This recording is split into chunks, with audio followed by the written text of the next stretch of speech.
qui est important pour nous, c'est de repartir du sens de Decathlon et du sens de l'entreprise. Le sens de Decathlon, c'est d'être utile aux hommes et à leur planète. C'est pour ça qu'on a associé à ce sens de l'entreprise notre raison d'être, qui est de protéger notre terrain de jeu et de créer des expériences pour l'ensemble de nos utilisateurs.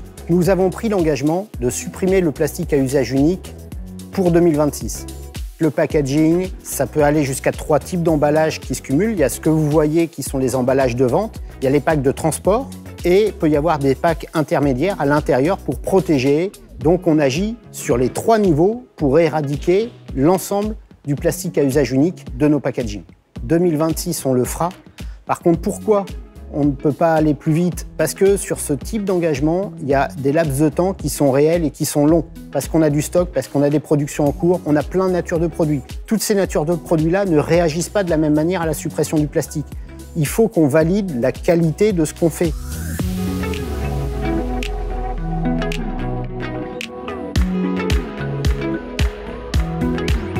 On va procéder à des tests pour s'assurer que l'utilisation du plastique est réellement utile. Et pour ce, on va donc réaliser ces tests sur nos produits les plus contraignants qui sont également nos plus grosses ventes, à savoir les produits textiles, les chaussures et les sacs. Un test, ça va consister à demander dès la production à supprimer cet emballage en priorité avant de le remplacer, de l'expédier et de lui faire le cheminement classique d'un produit et de du coup constater son état à l'arrivée dans le magasin. Et seulement lorsque un test est non concluant sans le plastique à usage unique, on va aller développer une solution à base de pâte à papier, donc du carton ou du papier. Il nous tient à cœur d'utiliser les solutions qui sont réellement moins impactantes en ayant mesuré au préalable, basé sur une méthode scientifique qu'on appelle l'analyse de cycle de vie, les impacts de cette solution de remplacement.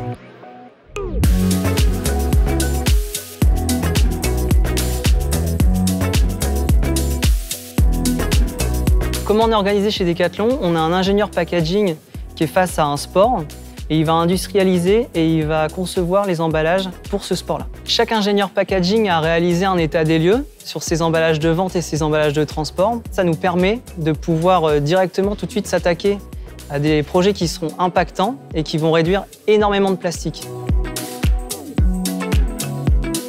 Je vais donc vous présenter la barre de traction entrée de gamme sur laquelle on a réalisé un travail sur l'emballage afin de réduire notre consommation de plastique. Celle-ci, c'est donc la version précédente où on retrouve un blister plastique qui entoure le produit, en sachant qu'il y avait une innovation sur le produit.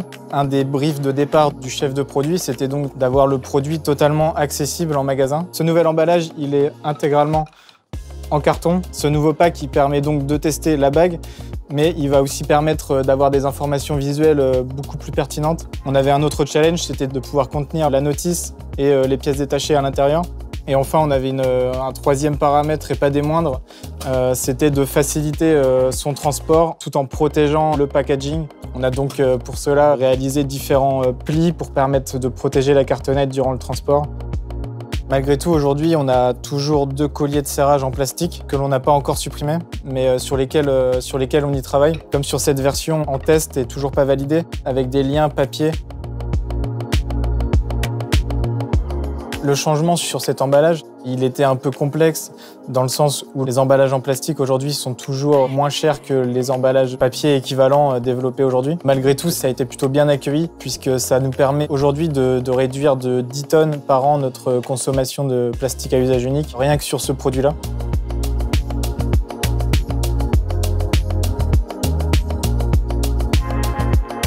Pour ces chaussures Forclaz, on avait 3 types de plastique à usage unique. Pour supprimer ces plastiques, on a procédé en 3 étapes. La première étape, donc, de recherche de solutions et ensuite de proposition à l'équipe qui est en charge de concevoir et de vendre les chaussures. Qu'est-ce qu'on a proposé? Tout simplement de supprimer le plastique qui entourait les chaussures. Pour appairer les chaussures entre elles, donc, on a supprimé le lien plastique et on a proposé de faire un nœud sur les lacets. On a proposé de glisser le taillant dans le lacet et donc de supprimer le lien plastique.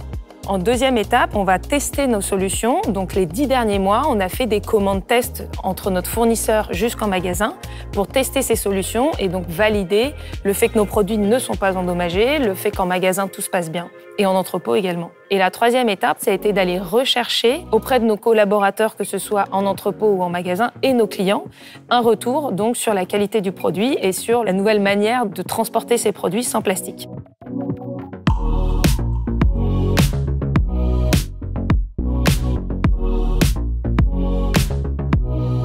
Les emballages plastiques dans le transport, majoritairement, ça va être des sachets plastiques transparents et également des rubans adhésifs qui vont nous permettre de fermer nos cartons pour pouvoir les expédier. Lorsque nous recevons les conteneurs qui proviennent de chez nos fournisseurs, ces conteneurs ont transité à travers le monde. Sans ces sachets plastiques qui protègent les produits à l'intérieur, il est tout à fait probable que nos produits prennent l'humidité et ne soit plus possible d'être vendus en magasin. Dans nos entrepôts, particulièrement à process manuel, nous prélevons donc les produits à la main. Il y a un risque de salissure s'il n'y a pas de plastique autour de ces produits, particulièrement sur les produits textiles blancs.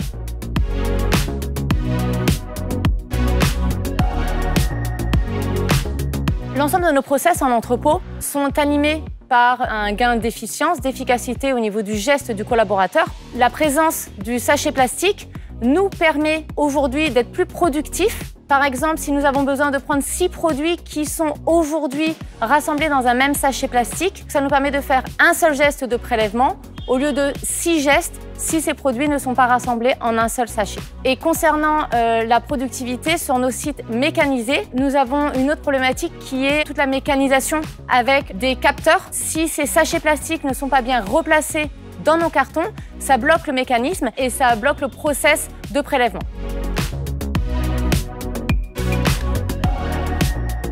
Aujourd'hui, lorsque nous prélevons nos produits dans nos cartons, nous découvrons beaucoup de sachets plastiques que nous n'envoyons pas au magasin et qui sont donc en fait pour nous des déchets que nous devons traiter, trier et pour pouvoir les compacter. Et donc ça nous demande du temps et de l'argent pour payer les sous-traitants afin qu'ils recyclent correctement ces produits.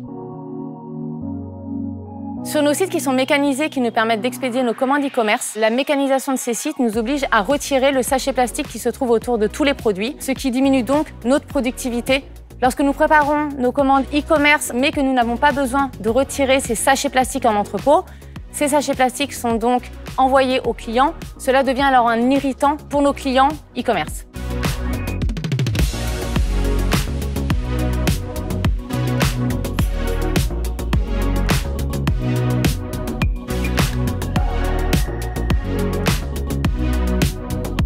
En magasin, on va retrouver différents types d'emballages en plastique. On va retrouver des emballages en plastique comme ça, des sachets. On va retrouver des blisters, on va retrouver des mousses et on va avoir des emballages aussi qui sont un peu plus discrets. Des élastiques, des liens en plastique pour tenir un emballage ou un produit ensemble. Et on va essayer de supprimer ces types d'emballages de vente-là. Les fonctions des emballages de vente en magasin, elles sont multiples. La première, ça va être de présenter le produit pour comprendre le produit, pour informer nos clients. Et dans la notion de compréhension et d'information, il y a toute une partie commerciale et il y a toute une partie légale.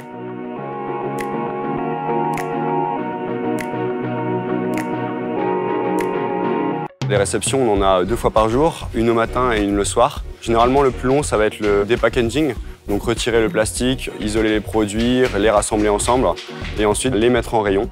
Ça nous occupe une bonne partie de la matinée et de la soirée. Ça représente un temps supplémentaire dans le sens où forcément on doit trier nos déchets, donc c'est-à-dire isoler le plastique des cartons. Ma conception rêvée de la réception, ça serait en effet que tous les produits puissent arriver par modèle et sans plastique. Ça faciliterait énormément notre mise en rayon et le gain de temps est essentiel pour nous dans le sens où aujourd'hui, plus je passe de temps avec mes clients, plus on va pouvoir répondre à leurs besoins et ça, c'est ce qui m'anime au quotidien.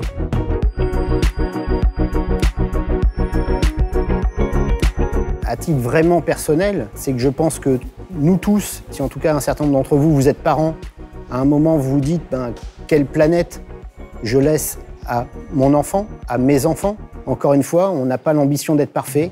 Par contre, j'ai la volonté de faire pour le mieux pour les générations futures. Moi, je suis issue d'une génération qui a été sensibilisée très tôt aux impacts environnementaux et aux problèmes du plastique dans les emballages. Bien sûr que j'en utilise encore, mais aujourd'hui, c'est le trop qui pose problème.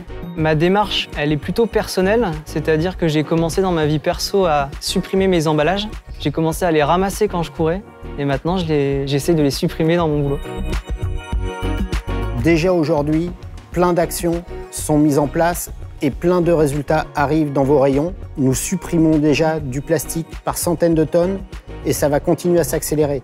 Il y a encore une longue route, mais il y a déjà un chemin très important réalisé en collaboration avec l'ensemble des sports que je remercie pour le travail collaboratif qu'on fait sur ce sujet-là.